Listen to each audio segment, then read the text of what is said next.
Euroregione News. Reddito di cittadinanza. Pochi, fortunati o sfortunati? I deputati del Movimento 5 Stelle stanno peregrinando per tutta la penisola nel tentativo di diffondere informazioni veritiere alla popolazione in prima persona. A Codroipo ho incontrato il pordenonese Luca Sut, deputato alla Camera del Movimento 5 Stelle. Oggi siamo qui a Codroipo, la tappa di questo tour che stiamo facendo per il Friuli Venezia Giulia per spiegare che cos'è questa riforma, questa introduzione del reddito di cittadinanza.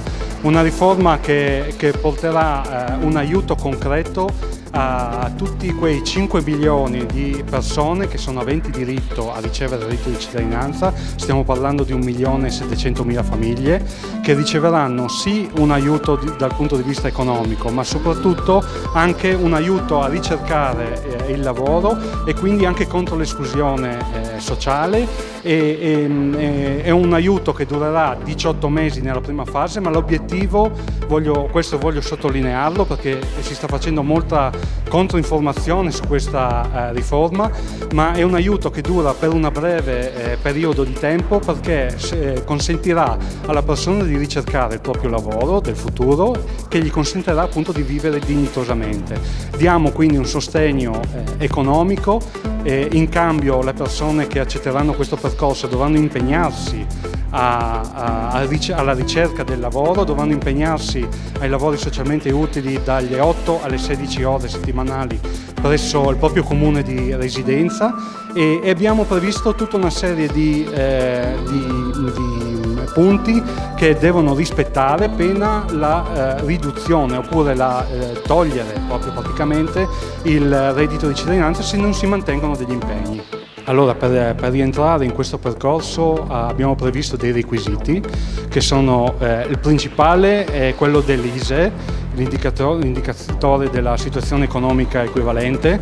È un metodo questo dell'ISEE che è conosciuto, perché viene utilizzato per molte cose come agevolazioni per le persone in difficoltà, quindi è un sistema che non ne abbiamo inventato noi. Noi abbiamo stabilito, ma non l'abbiamo stabilito noi, l'ha stabilito l'Istat, qual è la cifra della soglia di povertà che rappresenta per una famiglia di una persona che vive sola di 9.300, delle famiglie che 9.360 euro l'anno, quindi tutte le famiglie che hanno un ISEE inferiore a questo valore potranno rientrare nel percorso del reddito di cittadinanza e potranno fare domanda.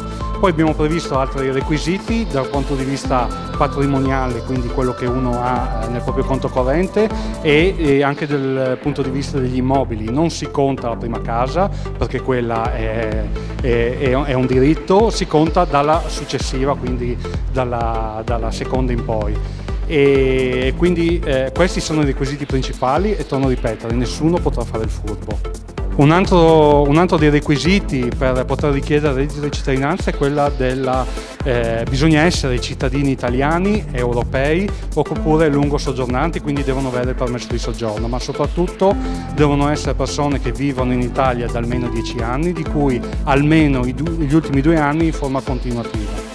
Tutto quello che si sta ascoltando, che possiamo leggere tutti i giornali, non è del tutto vero. Questo lo voglio sottolineare ancora una volta perché si sta facendo controinformazione. Venite ai nostri incontri che stiamo facendo in tutta la regione per capire effettivamente che cos'è il reddito di cittadinanza. La prima cosa che gli aventi diritto devono fare è andare al CAF, la cosa più semplice è andare al CAF e richiedere il calcolo dell'ISEE. E poi successivamente si potrà fare direttamente anche al CAF la domanda di reddito di cittadinanza. Ricordo che si può fare anche la domanda, si può fare anche alle poste, si può fare anche ai patronati oppure online sul sito che abbiamo predisposto. Dal Medio Friuli per Euroregione News, Marco Mascioni. Euroregione News.